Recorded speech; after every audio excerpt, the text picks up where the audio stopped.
Welcome to another exclusive celebrity house tour. Today we're taking you inside one of the most stunning homes out there, where luxury, style, and over-the-top amenities come together. From jaw-dropping architecture to million-dollar views, get ready for an inside look at how the rich and famous really live. Let's check it out. Located on a quiet residential street in Kensington, London, you might never guess that the Garden Lodge mansion, sitting behind an 8-foot-tall stone wall, was the former home of one of rock music's most energetic and beloved performers of all time, Freddie Mercury. Only a few years ago, if you were visiting the outside of this landmark home, you would have seen hundreds, if not thousands, of sorrowful letters paying tribute to the rock star great pinned to the exterior wall. But over the past few years, the current owner and former lover of Freddie Mercury, Mary Austin, has taken them all down for reasons we'll get into as we embark on our latest house tour with a trip through the estate of Freddie Mercury. In these videos, we don't reveal any addresses, and even though I've done a house tour of my own place, please do not show up at any private residences because it's not safe for anyone. Freddie Mercury was a British singer, songwriter, record producer, as well as the lead singer of the rock group Queen.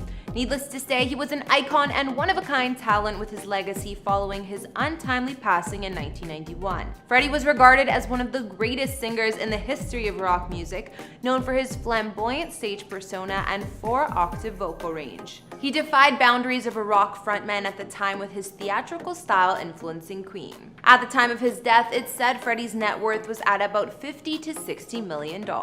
Hey everyone, I'm Kara the Vampire Slayer, bringing you another exclusive house tour here on Famous Entertainment, this one checking out where the legendary Freddie Mercury once called home.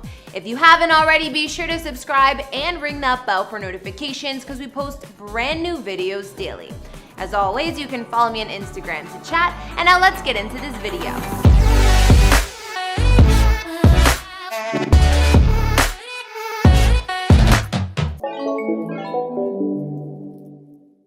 The borough of Kensington Street in Chelsea is world famous for being home to some of the UK's most infamous celebrities. I'm talking the likes of not only Sir Richard Branson, but Robbie Williams and Sir Elton John as well. Another of the most famous residences located in this district rests somewhat unassumingly on a street named Logan Place, a quiet residential area just off of Earl's Court Road. This is where Garden Lodge sits. Surrounded by an 8-foot-tall stone wall, the former home of legendary Queen frontman Freddie Mercury. Originally built for the early 19th century artists Cecil Ray and Constance Halford in 1908, this elegant home was designed in the Neo-Georgian style by architect Ernest William Marshall, and from its inception, featured 8 bedrooms alongside a studio wing.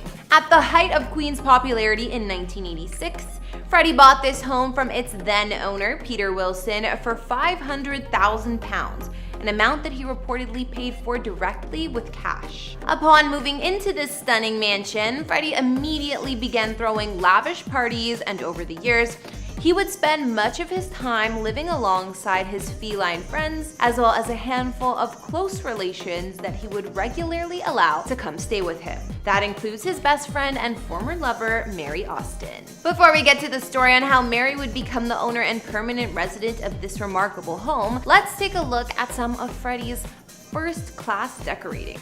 Freddie's former neighbor and frequent guest at his many soirees, Leigh Mason, once told My London about the interior of Freddie's home. It was very antique and sumptuous with lovely sofas everywhere. It had lots of art inside as well. As a privately owned residential home for the past few decades, it's been hard for us regular folk to catch an inside peek at Freddie's former mansion, but every once in a while we've been offered a brief glimpse of this trademark style. For instance, Freddie's music room features a large main window that filters daylight through its giant chandelier and mirrors. And this room also housed his incredible grand piano, where Freddie wrote some of his biggest smash hits. Then there's the drawing room, where Freddie would reportedly spend the majority of his time entertaining his guests in a room full of beautiful Japanese furniture and art, alongside oil paintings adorning the walls. In terms of the main foyer, the spacious front hall is decked out with even more fine art, as well as delicate china that Freddie was reportedly quite fond of searching for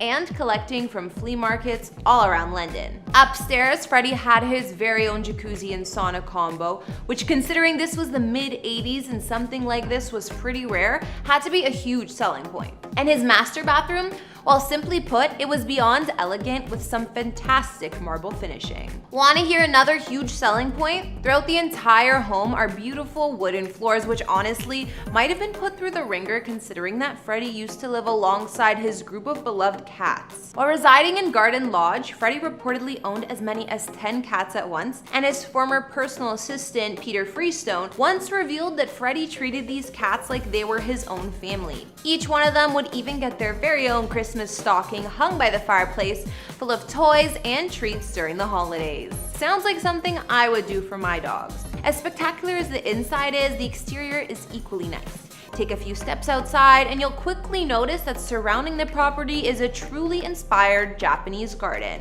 Freddie was clearly a huge fan of Japanese art and encouraged his friend and former boyfriend Jim Hutton to create this garden, which is made up of flowering trees and multicolored flowers. When Freddie came to his untimely death as a result of the AIDS virus in 1991, he left this remarkable property behind in his will to be given to his longtime friend, Mary Austin, for whom he once wrote the song Love of My Life. Earlier in his life, Mary and Freddie had dated for 6 years before he openly began exploring his sexuality. Shortly before his passing, Freddie had become anxious to provide for Mary since she'd been such an important part of his life for so long. Considering she had 2 small children to care for as well, Freddie made the decision to leave her his dream home, which is now estimated to be worth as much as $20 million.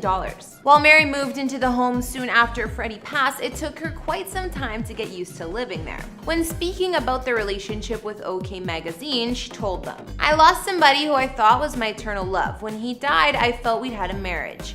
We'd lived our vows. We'd done it for better or for worse, for richer, for poorer, in sickness and health." Before we wrap this up, I should make a point to mention that over recent years, Mary's ownership of the home has stirred up a tiny bit of controversy. Remember how I mentioned off the top that after his death, fans would flock from all over the world to pay tribute to Freddie by leaving a loving letter taped to the wall that surrounds the home? Well, by 2017, Mary had officially had enough of that. She took down all of the letters and put up her own sign, warning that anyone who posts further debris on her property could face prosecution. As you very well might imagine, this has ruffled some feathers, especially when it comes to Freddie's massive fan base who long to make the pilgrimage and pay their respects. Meanwhile, Mary's friends say that the wall had been damaged so often that it cost her a small fortune to repair it regularly. So now we've taken a look at the iconic home of Freddie Mercury, one of my favorite musicians out there, and I for one was excited to check out where he once lived. If you've watched the film Bohemian Rhapsody, you might remember them showing Freddie's flamboyant home. So in reality, did it look like you imagined? Be sure to tell me your thoughts on the legendary rock star's home down in the comments. If you enjoyed this look at the former home of the late and great Freddie Mercury, please like and subscribe. My name is Kara, and if you have another idea for a home you'd like to explore, then leave it in the comments down below. Ozzy Osbourne, the Prince of Darkness, a pioneer of heavy metal, a reality TV icon, and a cultural force for over 5 decades. Born John Michael Osbourne in Birmingham, England on December 3rd, 1948, he would go on to shape the sound of modern music with Black Sabbath and later as a solo artist. Known for his wild antics, gravelly vocals, and unmistakable presence, Ozzy became more than a musician. He became a legend. From biting the head off a bat to collecting Grammys and selling out stadiums, Ozzy lived life to the absolute fullest. But behind the persona was a man who loved his family, cherished his roots, and built homes that reflected the many layers of his journey. Now, as the world says goodbye to this once-in-a-generation icon, we take you inside the homes Ozzy Osbourne called his own, both in his native England and in the heart of Los Angeles. This is Ozzy Osbourne's final home tour. Ozzy Osbourne has just passed away at the age of 76. It is with more sadness than mere words can convey that we have to report that our beloved Ozzy Osbourne has passed away this morning, his family said in a statement on July 22nd. He was with his family and surrounded by love. In his final weeks, Ozzy took the stage for a farewell Black Sabbath concert on July 5th in his hometown of Birmingham. Seated on a throne surrounded by his bandmates and tens of thousands of fans, it was a fitting send-off for the godfather of heavy metal. In 2020, Ozzy revealed that he had been battling Parkinson's disease, which is a progressive neurological condition that affected his movement and later his mobility. Over the years, the toll on his body became more clear. Multiple surgeries, stem cell treatments, and physical therapy followed, all in the hope of getting back to the stage that he loved. Despite those challenges, Ozzy remained fiercely optimistic. "For all my complaining, I'm still alive," he said in 2025. "I may be moaning that I can't walk, but I look down the road and there's people that didn't do half as much as me and didn't make it." He's survived by his wife Sharon, their children, and a legacy that spans generations. In 2023, Ozzy and Sharon Osbourne announced plans to move back to the UK, returning to their historic estate in Buckinghamshire known as the Welder's House. The couple originally purchased the Grade 2 listed Georgian mansion in 1993, tucked away in the quiet countryside of Chalfont. The 8-bedroom, 4-bathroom home also includes a library, games room, indoor pool, spa, croquet lawn, and a tennis court, all set against the backdrop of lush English greenery. Although secluded, the property is only about an hour's drive from London. The area is known for its exclusivity, with average home prices topping almost £1 million, and it was the perfect retreat for the Osbournes as they looked to escape the chaos of Los Angeles. But this wasn't just a return home. It was a reimagining of what home meant for Ozzy in his final years. Earlier in 2025, the couple unveiled a massive rehab wing, an entirely new extension dedicated to Ozzy's health and recovery. The wing was nearly the same size as the main house and includes a health and welfare exercise studio, an art room, spa, wet room, changing area, extended gym, and even a boating lake. Photos from here show boats gently floating in the lake, which is now surrounded by wildlife habitats, bat boxes, and aquatic features. A peaceful escape for a man who once dominated the loudest stages in the world. To preserve Ozzy's privacy, the estate was upgraded with tall fences and enhanced CCTV. More guest parking was also added, likely for medical teams and therapists that were assisting in his care. As he prepared for his final performance in Birmingham, he did so from this very home, living not in darkness but in peace. Before returning to the UK, Ozzy and Sharon spent years living in a Mediterranean-style mansion located in the elite Hancock Park neighborhood of Los Angeles. The 11,565 square foot estate, which they purchased in 2012 for a reported $12 million, was listed for $17.5 million as the couple announced their plans to relocate. Designed by architect A.K. Kellogg, the home featured 7 bedrooms, 11 baths, and stunning period details, including arched doorways, a grand staircase, herringbone floors, a wood-paneled office, and a show-stopping chandelier in the formal living room. One of the standout spaces is the red velvet home theater, where a fireplace is signed by Hollywood legends like Lynn Redgrave, Mel Torme, and Natalie Wood. Throughout the home, the Osbournes left their unique mark. The kitchen, with top-end appliances, opens into a breakfast nook anchored by a pink circular banquette, surrounded by green chairs, which is definitely an eclectic touch that perfectly suits their style. The master suite here was expanded during their ownership and includes 2 bathrooms as well as a dressing room, along with 4 more ensuite bedrooms on the upper floors. There's even a private guest apartment above the elevator. Outside the home is no less impressive. It sits on half an acre with hand-laid ceramic tiles in the formal pool, lush hedges, fountains, and access to nearby upscale Larchmont Village. Hancock Park is home to many Hollywood elite, and Ozzy's home sits on one of its most exclusive streets, South Hudson Avenue. Though not the highest priced home in the neighborhood, it holds something even rarer: true rock and roll history. From the foggy streets of Birmingham to the sun-drenched avenues of Los Angeles, Ozzy Osbourne lived a life few could imagine. He was the architect of heavy metal, the unfiltered father figure in reality TV, and a voice that inspired generations. But behind the fame, the chaos, and the music, there was a man who definitely found comfort in the walls of his homes, places where he healed, created, and reflected. These were more than just houses, they were sanctuaries. As we remember the legacy of Ozzy Osbourne, we remember not just the stages that he conquered, but the homes that held his most personal moments. Rest well, Ozzy. The world will never forget you. Kris Kristofferson has just passed away peacefully on September 28, 2024 at his home in Hawaii.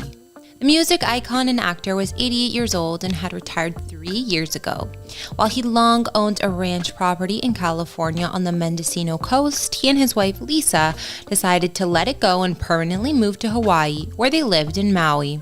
His former property in California boasted 557 acres of land and ocean frontage. It was a multi-building estate that was originally developed as a dairy farm back in the 1800s. Kris Kristofferson has passed away peacefully at his home in Hawaii at the age of 88. The country music icon and actor died on Saturday, 3 years after retiring from the entertainment industry. His family shared the news in an emotional statement on Instagram, saying, "With heavy hearts, we announce that our beloved husband, father, and grandfather Kris Kristofferson passed away peacefully at home. Feel incredibly blessed to have had our time with him. Thank you for loving him over the years, and when you see a rainbow, know he's smiling down at us." Kris is survived by his wife Lisa, his 8 children, and 7 grandchildren. His passing has been met with tributes from friends and collaborators, including Barbra Streisand, who starred with him in the 1976 film A Star is Born. Streisand remembered Kristofferson fondly, recalling their first meeting and their duets, saying,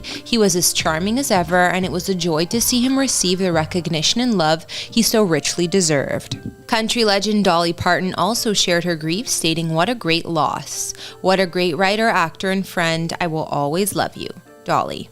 Born in Texas in 1936, Kris's path to stardom included some time in the U.S. military as a helicopter pilot before pursuing music in Nashville.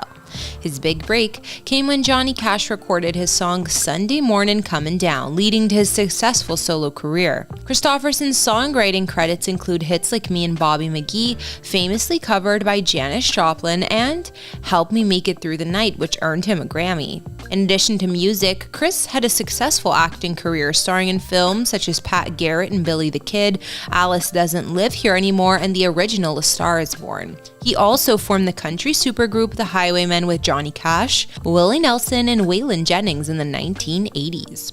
Kris released 18 studio albums throughout his career and retired in 2021. He was married 3 times, most recently to Lisa Myers, with whom he had 5 children.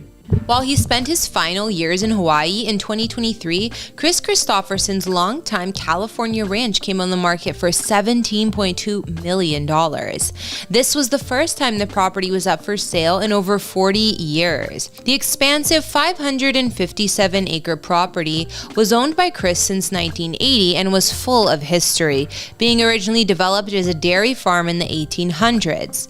The original roadhouse and barns still stand, showing craftsmanship from a past era. Below the roadhouse lies Devil's Basin, a rocky area featured in the film Karate Kid 3, set against some of California's most unspoiled coastlines. With nearly a mile of oceanfront, the ranch offers a range of opportunities from cattle and timber production to residential development. Multiple building sites along the ridge lines offer panoramic ocean views connected by a well-maintained series of roads that span from the water's edge to coastal meadows overlooking Manchester State Park. Kris's former ranch is a peaceful retreat surrounded by this stunning nature. Old-growth redwood trees in the Pacific Ocean make up the backdrop and offer plenty of privacy while being only 20 minutes from the Little River Airport. The property is located 3 hours north of San Francisco and only minutes from the town of Elk. Kris, who purchased the ranch in 1980, had leased much of the land for cattle grazing over the years. A Texas native, he shared that the ranch has always been a source of creativity and inspiration. The property still kept some of its historic structures from the dairy farm days, like a 2,400 square foot barn used by Kris and his wife as a vacation home. There was also a 1,900 square foot ranch house and both dairy and feed barns, all requiring some restoration. The ranch includes 300 acres of open pasture and 250 acres of forest land full of redwood and fir trees. Kris and his wife were residing in their primary home on Maui, Hawaii at the time they put this ranch on the market and had decided it was time to let the ranch go and move on. Kris kept his home in Hawaii so private that there's really no information on it, besides some aerial views of the property. When he was asked about some of the reasons he chose Hawaii to settle in, he would say his favorite place on earth was Brownsville, Texas. He mentioned in an interview, Growing up in Brownsville was the best thing I remember of my life. In fact, where I live today reminds me a lot of Brownsville. It's a real small town and they've got stuff growing everywhere. And perhaps people today will be surprised that I liked it, but to me it was bare feet and dirt roads and good people. That's one of the reasons I settled here in Hawaii. It reminds me of Brownsville and the weather and the people. While Kris found peace in his retired days living in Hawaii, he didn't always think he'd make it there. His 7-decade career was nearly derailed by his hard-living lifestyle during his time on the road as a musician and in Hollywood as a leading man. I thought all serious artists were self-destructive, the Brownsville, Texas native told People back in 1998 that anyone worth their salt was living on the edge. Kristofferson had a moment of clarity in the 1970s or the late 1970s, which led him to curb his hard partying ways. This turning point came after watching his death scene in the 1976 remake of A Star is Born, where he played a self-destructive rock star opposite Barbra Streisand. His drinking habits escalated in the late 1960s and into the 70s at the same time as his relationship with blues rock icon Janis Joplin. The two shared a deep bond and Kris fondly remembered their time together, despite her struggles with addiction. He said, "We were real close. I was drinking heavily and she was trying to kick heroin." Tragically, Joplin died of a heroin overdose in 1970 at just 27, a loss that deeply affected Kris, though he continued his heavy drinking afterwards. At his peak, Kris described himself as a functioning alcoholic, relying on booze to perform. It wasn't until he saw his character's death in A Star is Born, a car crash caused by drinking and driving, that he realized he needed to change. The emotional impact of the scene where Streisand's character mourns over him really got to him. He said, "I remember thinking that could easily be my wife and kids crying over me. I quit drinking after that. I didn't want to die before my daughter grew up." After getting sober, his life took a positive turn, including meeting his future wife Lisa Myers in 1982. They soon began a relationship and went on to have 5 children together, making Kris the father of 8, including 3 from previous marriages. Reflecting on his later years, Kris Kristofferson expressed gratitude for his peaceful family life in Maui, saying, "I never thought I'd live past 30. I could have ended up dead." His rep confirmed he was surrounded by family when he passed away on Saturday. Kris Kristofferson's legacy as a pioneering artist will remain, remembered for both his immense talent and the personal transformation that allowed him to find peace later in life. That'll bring today's video to an end, but rest in peace, Kris Kristofferson. You will always be celebrated. Thanks for watching, and we'll see you all next time. Bye.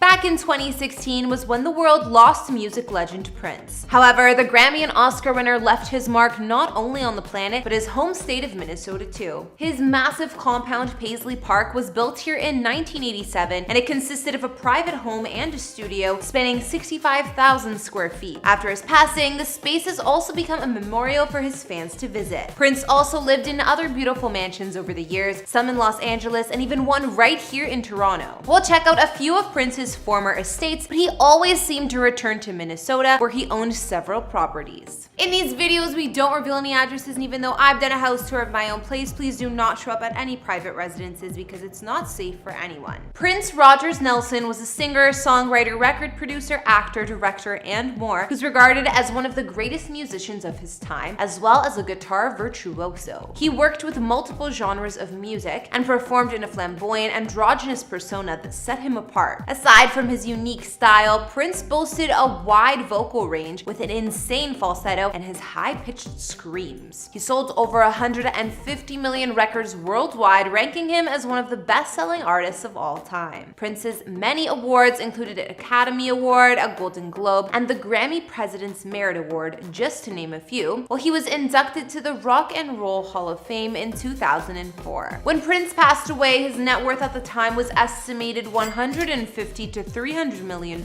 making him a financial giant. Along with his wealthy estate, Prince's Paisley Park studio alone was worth at least $7 million, while his nearby Chanhassen property, spanning 188 acres, was valued at $16 million.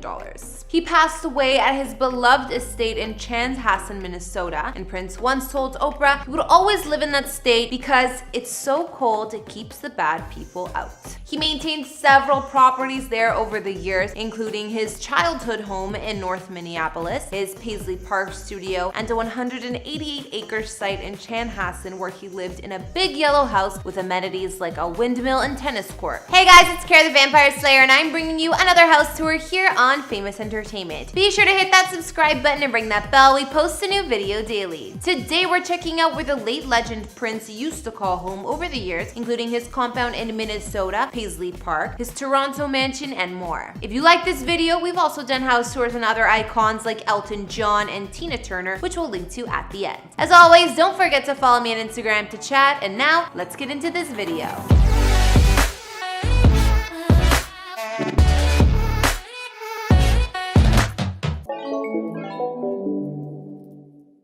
First, let's check out a place Prince used to own right here in Toronto. When the singer married his wife Manuela Testolini, who's from here, he showed his love for the vibrant city and bought a mansion in the ultra-exclusive Bridle Path community in Toronto, the same neighborhood rapper Drake currently lives. This white house boasted massive columns and looked like your run-of-the-mill mansion, but it's said that the inside there was an all-purple room, which makes sense for Prince. Just last year, this home actually came on the market again for a whopping $16.8 million, but in all fairness, the place is massive. Records show that Prince paid $5.5 million for the nearly 2-acre property back in 2001, and in 2011 the place sold for $8.3 million. It's since been publicly listed multiple times at different price points. Prince's former Toronto mansion spans 14,280 square feet with 6 beds and 10 baths, and Prince lived here until he and Manuela got a divorce in 2006. The iconic estate has soaring ceilings, floor-to-ceiling windows, and a ton of fresh white paint throughout. There are spaces like a sprawling ballroom and equally sprawling entryway with white marble floors and a vaulted ceiling. The home may be a bungalow on only one level, but it has dramatic flow as per listing materials, as well as a majestic ambiance for entertaining on a global level. One of the large living rooms has a ton of windows and natural light, as well as hardwood flooring and a built-in fireplace and entertainment wall. There's a new chef's kitchen with large islands that doubles as a snack bar and top-of-the-line appliances. There's also a casual eating space here with French doors that open to the yard. Among the many features of Prince's mansion, there's a home theater, an indoor spa, a home gym, billiards room, and even a salon. The billiards room, in classic Prince fashion, has purple shag carpet and a retro bar. While any Prince fan might jump at the chance to own this unique property, a prospective buyer might want to put in new carpets and repaint. There are also features like a master 7-piece ensuite bathroom, an expansive dressing room, and heated floors throughout. Outside, the grounds are just as impressive and perfect for entertaining. There are stone terraces surrounding the property, a custom entry gate, gardens, a tennis court, swimming pool, and cabana. Just last year, a mega mansion that Prince once threw legendary parties and secret concerts at came up for sale at a massive $29.9 million. While he's lived in a few LA mansions in the past,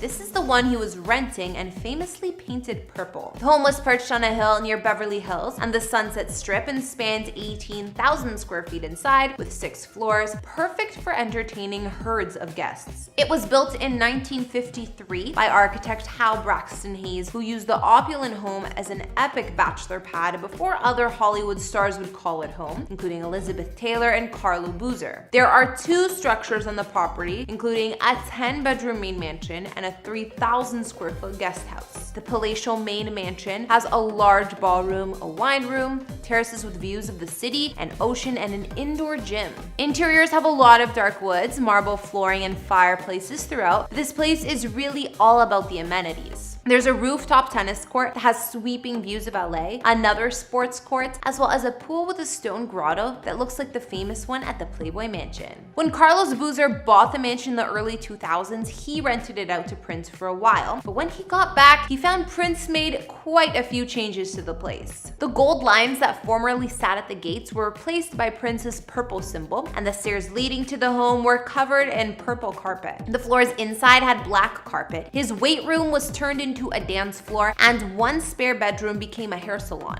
According to records, Boozer tried to sue Prince, saying he also painted purple stripes outside, but he never went through with these charges. Prince passed away at Paisley Park, his estate and studio in Chanhassen, Minnesota, located just outside Minneapolis. These days, the famous property is regarded by fans and has turned into a memorial site to honor the late musician. Paisley Park was named after Prince's song of the same name, and the complex features recording studios, a nightclub, offices, and more, and elsewhere, a private retreat where Prince used to stay. The $10 million property spans 65,000 square feet, but he didn't always live there either. The front lobby features second-level balconies and clouds decorating the walls, as well as skylights with his love symbol number 2 on the floor. Elsewhere, there's a relaxing music room with Prince's favorite purple hue surrounding the space, and also on the first floor, there are many production spaces, recording studios, a soundstage, and a rehearsal hall. Upstairs, there are executive offices and private quarters, as well as a vault, which is said to hold Prince's famous lot of unreleased music and recordings. He even had a private nightclub in here with room for 1,000 people, boasting a dance floor, TVs, and projectors. While most think of Prince's Chanhassen home as the Paisley Park complex, this place wasn't finished until 1987 and still wasn't his only residence. In the Purple Rain era, he actually lived in a purple house on Kiowa Trail nearby, which overlooked Lake Riley and Chanhassen. He then moved into a big yellow house on Galpin Boulevard in 1985, which was located on a 188-acre piece of land, and Prince decked out the 3-story mansion with plenty of features. There was a home studio and stained glass windows, as well as a purple acoustic piano. Footage from inside the Galpin house appeared in a video for the Get Off remix as well, but much of it was kept mysterious. This estate is now worth an estimated $16 million, and it's made up of a set of land parcels that Prince purchased throughout the 80s. His main yellow house also had a sprawling tennis court and a windmill. He owned the property until he passed away in 2016, but once Paisley Park opened, Prince spent less and less time here and moved his studio equipment to Paisley Park. Now we've looked at a few of the legendary Prince's former homes, so I think I'll wrap up this house tour here. After checking out his mansions like the one in Toronto, the LA rental he painted purple, and Paisley Park, what did you guys think? Did you have a favorite? I liked his Toronto mansion best, but we didn't really get to see enough of his final properties in Minnesota to get a good enough idea. Be sure to let me know your thoughts down in the comments.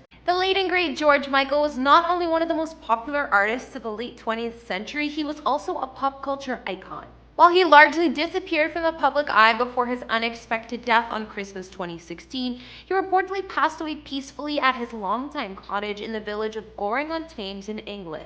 This was just one of George's many luxury homes. He also maintained a North London mansion sold for about £19 million to a fan, and he also had a glassy contemporary abode in the Palm Beach neighborhood of Sydney, Australia. Today, we'll check out some of the properties George Michael used to own. We even found the listings.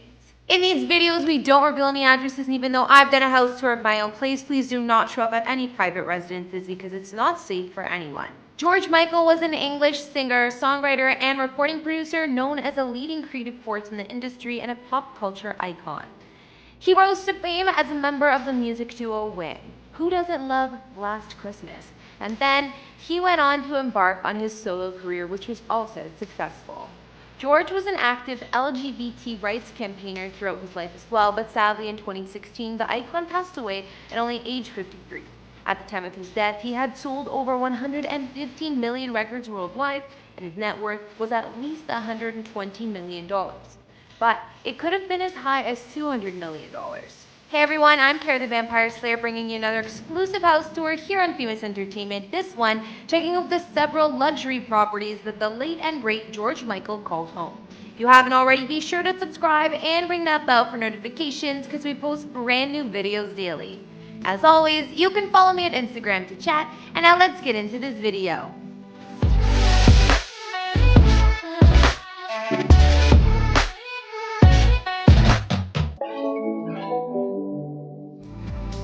A few years back, a stunning California mansion once owned by George came up on the market for about $5.9 million. The late singer purchased this snowflake-shaped contemporary abode back in 1989 and sold it in 1996 for $2 million.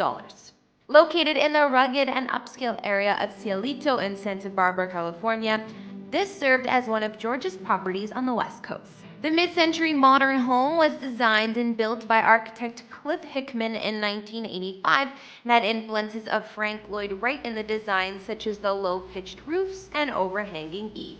The house was also hexagonal in shape and spanned 4,840 square feet of space inside, while the grounds encompassed 5.71 acres. It was about 15 minutes from the downtown area of Santa Barbara, but completely secluded and peaceful. In fact, it's reported deer often visit the property, and there are 2 small poles kept in the fence to allow the furry friends to pass through from north to south. George's former estate featured 5 spacious bedrooms and 6 bathrooms across 2 floors, as well as an additional 1-bed and 1-bath guest house. The great room on the 2nd floor of the main home was stunning and offered panoramic views out to Santa Barbara through the walls of glass. Also on the upper floor, the living space's central chimney was a focal point of the room, as well as offering a fireplace to cozy up to. Glass doors in the common area opened up to a wraparound terrace overlooking the Pacific Ocean and surrounding hills. Inside, the unique hexagonal shape of the home divided the space with a dining area and kitchen, which was set up with state-of-the-art appliances as well as timber cabinets and granite counters. There was also a staircase nearby leading to the lower level of the home. Downstairs, you'll find 4 bedrooms alongside George's former master suite and dressing room. One of the bedrooms boasted large windows looking out to Santa Barbara views, and there was also an office with more windows and plenty of storage space. The guest house was linked to the garage and nearby the spa of the property. Not to mention, George's former property boasted a lighted tennis court with built-in stadium-style stone seating, as well as a tennis house with kitchenette and bathroom. Also in the grounds of the mansion, you'll find a private pool, sauna, 5-car garage, and plenty of extra room for parking. A former owner of the property explained that the estate actually had 25 parking spots with the help of a valet, making it perfect for entertaining guests. In 2019, it was reported that George's home in Goring-on-Thames, Oxfordshire, sold for £3.4 million. Also known as Mill Cottage, this is where the singer passed away on Christmas Day in 2016, and it since became a popular spot for fans to pay tribute to him, at one point even wanting to turn it into a museum dedicated to George's legacy. However, documents show a couple purchased this estate and moved in. Now, George purchased the property around 1999 for £1.45 million, even inviting Oprah in at one point for a tour. He explained, "This is a 16th century house that I bought about 3 years ago and did up myself. Of course, it's a really low ceiling because people were so short in those days. This is about as English and historical as you can get. We kept all the original beams. This fireplace is the original fireplace." The riverfront estate was a charming cottage about an hour's drive from central London and tucked down a lane in the center of the village. It was anchored by a house dating back to the 16th century, as well as numerous fireplaces throughout. Where the main living room was, there was also a cozy reading nook where George used to relax and work on the computer by the fireplace. There was a country-style kitchen with more wood-beam ceilings, stainless steel appliances, and work island in the center. It was a modern kitchen, but still had vintage touches like an AGA cooker, which George explained was essential to any British or old-fashioned kitchen.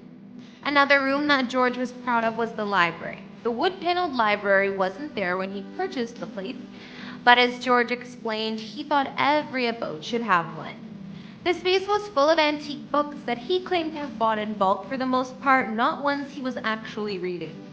The grounds of George's former cottage were full of manicured gardens alongside St. Thomas of Canterbury, a beautiful 10th century church, and elsewhere there was a swimming pool and pool house set a bit further away from the main house. When he wasn't at his riverside cottage, George had a Georgian-style home in the Highgate area of North London on a celeb-filled street. Some of the other homes on the block are owned by Sting, Jude Law, Jamie Oliver, and supermodel Kate Moss, just to name a few. George purchased the semi-detached home back in 2002 off of fellow musician Annie Lennox for £7.65 million and spent many of his reclusive years here. The residence was built around 1688 and offered 3 levels along with a basement, while it was rebuilt in the 1930s and upgraded since. After George died, fans created a shrine on a patch of grass across from the home that was removed in 2018. In 2020, it was reported that a George Michael fan paid a whopping 19 million pounds for the late singer's home and couldn't wait to move into the 7-bedroom abode with his family. Stephen Cameron, the new owner, explained, "It's a beautiful property, stunning, and I'm looking forward to living there. I'm also a huge George Michael fan, so that makes it even better." The Grade 2 listed home was also known as The Grove and was formerly rented to celebrities for £15,000 per week. One agent said the home was unusually modern inside for the street, offering a new kitchen, bathrooms, and a well-maintained garden with views of Hampstead Heath. Most recently, in 2010, George also went down under and acquired a property all the way in Australia after he had a string of tour dates there. He shelled out $5.8 million for a glass-filled contemporary abode in the upscale Palm Beach neighborhood located in Sydney, Australia. The clean-lined contemporary abode was nestled on a bluff right above the South Pacific Ocean, and it was made up of two-story pavilions separated by a wind-protected courtyard and a glass wall corridor. George's former property measured in at around 3,500 square feet with 5 beds, 5 full baths, and 2 half baths. Not to mention, each of the bedrooms had access to the exterior and their own private ensuite. The abode maximized the amazing views of the Tasman Sea with tons of glass walls and sliders leading outside. The front door opens to a long hall leading to the airy, open-plan living, dining, kitchen area, which was 40 feet long. The combination living space had soaring ceilings, a fireplace with built-in cabinets, and 2 walls of glass that blended indoors and outdoors. One side opened up to a courtyard, while the floor-to-ceiling glass on the other side opened to a terrace with panoramic ocean views. In the 2-story section of the oceanside home, there's a study with a fireplace as well as a den. Then there's also a large bedroom on this level with 2 other en-suites upstairs, which open to a balcony overlooking the courtyard. Stairs located in the entrance hall of George's former home traveled downstairs to the lower level underneath the central living space. Here there was a family room with wet bar and wall folding glass that opened the entire room to the backyard, along with 2 more bedrooms with built-in wardrobes. Outside, the flat yard boasted an infinity pool and a small patch of grass.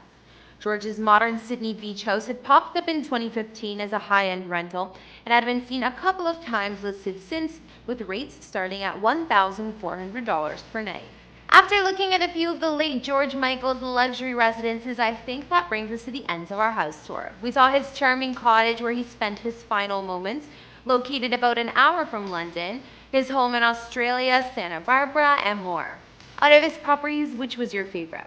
Would you prefer to live in central London or out on the river like his other historic homes? Be sure to let me know your thoughts on George's homes down in the comments. Like many others, I consider myself a huge fan of Elvis Presley. I mean, they don't call him the king for nothing. His music and work is timeless, and like any good legend, the man's living quarters even became a historical landmark. Of course, Elvis owned properties fit for, well, a king. I'm sure you've all heard of or paid a visit to the famous Graceland estate in Tennessee, which we'll take a look at, but he also owned a gorgeous home in Beverly Hills and more. So get ready to take a trip back in time and see the places Elvis once called home. Elvis Presley, also known simply as Elvis, was a singer, musician, and actor, and referred to as the king or the king of rock and roll. His energized interpretations of songs and provocative performance style, combined with influence across color lines during a transformative time, led Elvis to great success despite controversy at first. Elvis was born in Tupelo, Mississippi, and relocated to Memphis, Tennessee with his family when he was 13, also where his music career began in 1954. He worked at Sun Records recording tunes with producer Sam Phillips, who wanted to bring the sound of African American music to a wider audience. When Elvis released the single Heartbreak Hotel in 1956, it became a #1 hit, and with a bunch of TV appearances and chart-topping records, he became the leading figure in the new and popular rock and roll. Elvis has won a handful of awards and is the best-selling solo music artist of all time. With Elvis's rise from poverty to significant fame, his success seemed to embody the all-American dream. Comparing the houses Elvis and his family rented and even the tiny 2 two-room home in which Elvis was born, you can see how far he came. The most famous place Elvis lived in was Graceland Mansion in Tennessee, which you can take a tour of in current times. He lived there from 1957 up until his untimely death, passing away in the home on August 16, 1977. Although Elvis left us far too early, his memory lives on, some of which is thanks to the preservation of his estates. Hey guys and girls, it's Kara, and today I'm bringing you an extra special house tour here on Famous Entertainment. You guys requested this one, so we're gonna take a look at where the King, Elvis Presley, used to call home, including the famous Graceland Mansion in Tennessee, his Beverly Hills house, and more.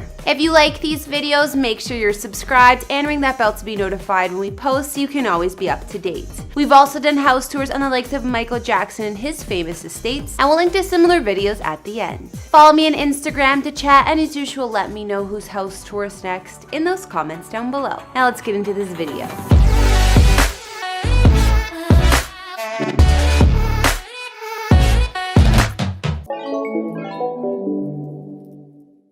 Elvis lived in a handful of homes with his family on his way to success, most being rentals, living at a grand total of 9 addresses in Memphis alone. Today, some of these places are nothing more than empty lots, but a few of the homes still exist. We'll start with the house Elvis lived at on Audubon Drive before moving into Graceland. This one-story ranch-style home was located in a residential neighborhood in Memphis, Tennessee. Elvis lived here with his parents from 1956 to 1957 before moving to Graceland. He purchased the house when he was only 21 years old for $29,500, putting a down payment of $500. It was not far from the family's prior residence at Getwell Road either. This house became one of Elvis's more well-known residences, and it had 4 beds and 2.5 baths with a carport, and built a couple of years prior in 1954. A brick and metal fence was installed by the Presley family, and the backyard had a motorcycle garage too. Elvis had several modifications done to the home during his stay here, like turning the carport into a garage with doors on both sides and extending the driveway to the rear of the house. He also enclosed the brick patio and turned it into an extension of the spacious living room, which we can see photos of. Elvis also installed a pool in the backyard, which was reported to be the largest residential pool in the city at the time, and only in more recent times in 2006 was the pool removed. Originally, the house was painted green, then white, then green again. After Elvis's song Heartbreak Hotel became the most popular song in the nation, fans mobbed this house. The residence quickly became a focal point for fans, media, and celebrities to visit, even magazines publishing pics of the home. Police would frequently be called to deal with the mobs lining the streets, and it all became too much for the Presleys. After 13 months, Elvis moved to Graceland. This house was added to the National Register of Historic Places in March 2006, shortly before its public auction on eBay, and was last sold for $1 million. Although the house isn't currently open to the public, it occasionally hosts small events or concerts. Now for Graceland. Graceland Mansion sits on 13.8-acre plot of land in Memphis, Tennessee, and it's where Elvis called home from 1957 up until he passed away in 1977. His daughter, Lisa Marie Presley, has been the owner of Graceland since his death, and it's located in the vast Whitehaven community about 9 miles from downtown, and is not in as rural of a location as one might expect.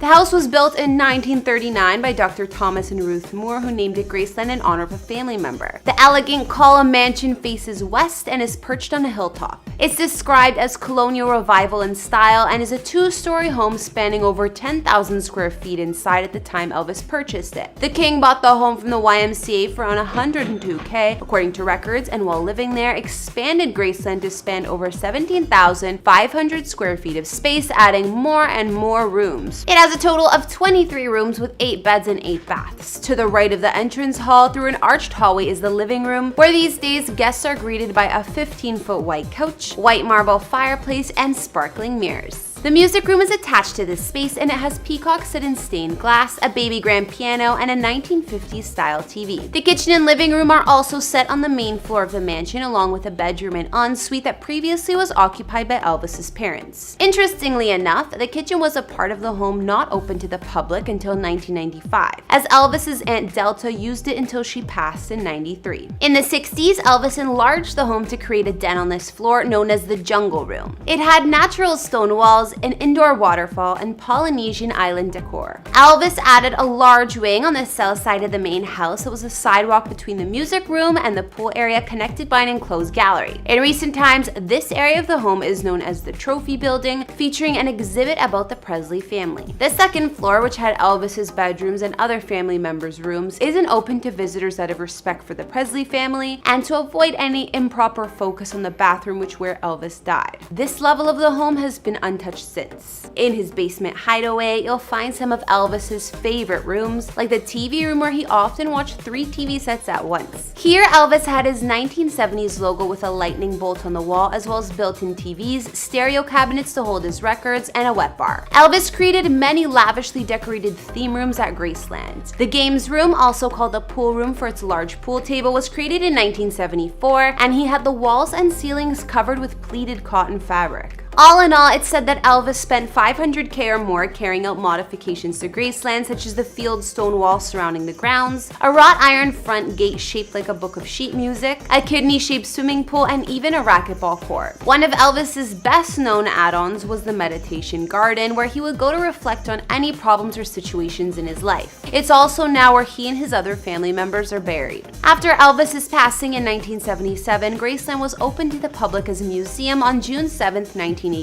and declared a National Historic Landmark in 2006. It's the second most visited house in the US after the White House, with over 650,000 visitors a year, hopefully one of which will soon be me. Before I wrap this video up, let's take a quick look at a lesser known Elvis residence. Even Elvis had to have some property in Beverly Hills, and according to records, he and Priscilla Presley bought this home after they married in 1967 for $400K, living here part-time until 1973. This stunning estate is on a street dubbed Billionaires Row, and most recently went up on the market for a whopping $30 million. This piece of Hollywood history spans 5,400 square feet of space, sitting on over 1 acre of land, with 4 beds, 5 baths, and an attached guest house. While the house hasn't changed much from when the Presleys occupied it, the interior has been redone and modernized since, with upgrades like stainless steel appliances in the kitchen, new floors, and floor-to-ceiling windows. Other features include an impressive master suite, private pool and spa, built-in barbecue, fire pit, and even some skylights within the home. There are amazing city-to-ocean views, and the home is in a prime location to say the least. Elvis was famous for greeting fans at the front gate of this place to take photos and sign autographs. Alright, so I think I'll bring this house tour to an end here. We got to look at a piece of history today and see the homes of the one and only Elvis Presley. After seeing his residences like Graceland, the Beverly Hills home, and where he got started, what did you guys think? All of this made me really want to pay Graceland a visit, that's for sure. Be sure to let me know what you thought about the King's homes down in the comments. In the world of professional wrestling, no name towers quite like Hulk Hogan. With his iconic handlebar mustache, unmistakable red and yellow ring gear, and that booming battle cry, what you gonna do when Hulkamania runs wild on you? He wasn't just a wrestler, he was a larger-than-life cultural phenomena, but now the world is mourning the loss of a legend. Guys, I have an important announcement about this channel. There is someone trying to take this channel, Famous Entertainment, down and have everything that I've worked so hard on deleted. Click the link in the top comment and I'll explain everything at the end of this video, so please stay tuned. Hulk Hogan, born Terry Jean Bollea, didn't just dominate the ring, he transformed it. Throughout the 1980s and the 90s, he helped launch professional wrestling into mainstream superstardom, headlining WrestleMania after WrestleMania, and even crossing into Hollywood with roles in Rocky III, Suburban Commando, and Mr. Nanny. Hogan was a force, whether in the WWF, WCW, or back again in WWE as both a hero and the unforgettable villainous leader of the NWO. And off the stage, his homes, well, they were as bold and unforgettable as the man himself. Today, we're looking inside the last house Hulk Hogan called home, a luxury beachside estate in Clearwater, Florida, and reflecting on the grand waterfront mansion he left behind. On a quiet Thursday morning in Clearwater, Florida, authorities responded to an emergency call. When they arrived, they discovered the unthinkable. Hulk Hogan had gone into cardiac arrest. He was rushed to a nearby hospital, but despite all efforts, he was passed away shortly after. He was 71 years old. The WWE quickly issued a heartfelt statement mourning the passing of their Hall of Famer, calling him one of pop culture's most recognizable figures. They also credited him with helping WWE achieve global recognition. Fans around the world echoed the grief. Hulk Hogan wasn't just a wrestler, he was a household name, an icon of strength, charisma, and resilience. Behind the scenes, Hogan had faced many physical hardships in recent years. He endured over a dozen spinal surgeries and was involved in a high-profile lawsuit over allegedly botched medical care. Yet, even as his body struggled, he remained a figure of strength to millions. He leaves behind 2 children, Brooke and Nick Bollea, and his wife, Sky Daly, whom he married most recently. His legacy is one of triumph, transformation, and undeniable charisma. Before settling into his more modest Clearwater Beach retreat, if you can call it that, Hogan lived in one of the most jaw-dropping celebrity homes on Florida's Gulf Coast. The Bel Air Mansion was not just a residence, it was a palace. Spanning over 17,000 square feet on a sprawling 1.5-acre lot, the estate was situated along the scenic Intracoastal Waterway and exuded every ounce of Hollywood Hogan luxury. This home boasted 5 beds, 8 full bathrooms, a fully equipped gym, tanning salon, wet bar, and a pool complete with waterfalls that would make even the most seasoned luxury traveler do a double take. It even featured a hot tub and lush landscaping throughout the backyard, creating a true Florida oasis. Of course, fans of Hogan likely remember this estate as the iconic filming location of his reality TV show Hogan Knows Best. The property played a starring role of its own, showing the glamorous and often chaotic life of the Bollea family. In 2012, Hogan decided to part ways with this grand estate, selling it for $6.2 million, which was nearly $19 million below the original asking. It marked a major downsize, but also a new chapter in the wrestling star's life. A week after letting go of his Bel Air mansion, Hogan purchased what would become his final home, a luxury property located just 5 miles away in the Carloul community on North Clearwater Beach. Purchased for $3.3 million, the 5,400 square foot residence was by no means modest, but it certainly was a more intimate and private retreat for the aging superstar. Built in 2009, this property is a waterfront gem that blends classic Florida luxury with custom craftsmanship. It features stunning water views of either the Gulf of Mexico or St. Joseph Sound, depending on the room. The main living space includes a gas fireplace, great room with soaring ceilings, and an adjoining covered terrace perfect for taking in those golden sunsets. A 900-bottle wine cellar adds to the opulence, setting the tone for grand entertaining or quiet reflection. The kitchen is a chef's dream, outfitted with Sub-Zero, Wolf, and Dower appliances. Hey everyone, first of all, I want to say a huge thank you to my 500,000 subscribers. I absolutely love you all, and your support over the years has meant everything to me. It's kept me going through the loss of Shiro, the economy crashing, and lots of other ups and downs. Now, I have a little favor to ask. I've created a backup channel for Famous Entertainment, so that's going to be linked in the top comment and the description box. And this is where I'll be continuing to bring you the celebrity real estate videos you know and love. But this time, I'm gonna be bringing you into my world with personal content. I live in a historic house and I love doing home renos. Well, at least I've been learning the last year. I have 3 dogs, I do daily workouts, we go to events, there's trips to the hairdresser sometimes. I also have 3 amazing rescue dogs. I've fostered dogs before. I do daily workouts. We go to events. Maybe I'll even someday have a big wedding that Michael promised me. Anyways, I've been posting this stuff for years on Instagram, but with me having to start all over again, I'm gonna try to merge my personal content with the content that you come to watch here. Mainly house tours. Regardless, if you love this channel or have watched it over the years, I need your support to get the new channel going. So please, if you enjoyed the content that I've created, hit that subscribe button for the new channel in the description box and comments, and check out some of the new videos. It's super important for me to keep our amazing community together, and in case anything happens to the main channel, this is where you're always gonna be able to find me. We've recently had some hiccups that have affected both life and business. So there's someone trying to take this channel down, like I mentioned before, and I've honestly put so much work into Famous Entertainment over the years. I want to keep my passion for creating content alive and not let the drama or bullies bring me down or affect my ability to work. So we're starting fresh, keeping it real, and I promise you're gonna love what's coming next. So let's make this backup channel something incredible together. Subscribe now and join me on this exciting new journey. I can't wait to see you there. Hey everyone, it's Kara, or Kara the Vampire Slayer as you might know me, and given my love for all things house and home, I recently wanted to get more hands-on myself, and I started tackling DIY projects at my own house. Being a new homeowner, there are plenty of unexpected things to fix, and it's cool to learn what you're doing and hopefully be able to fix it yourself. There are also plenty of DIY projects suitable for beginners like me to do, and ones that improve the look of your space drastically. Follow me and I'll teach you what I'm learning and motivate you to join me. You can DIY on a budget even if you're a total beginner. Follow me on Fix It with Kara and we can chat.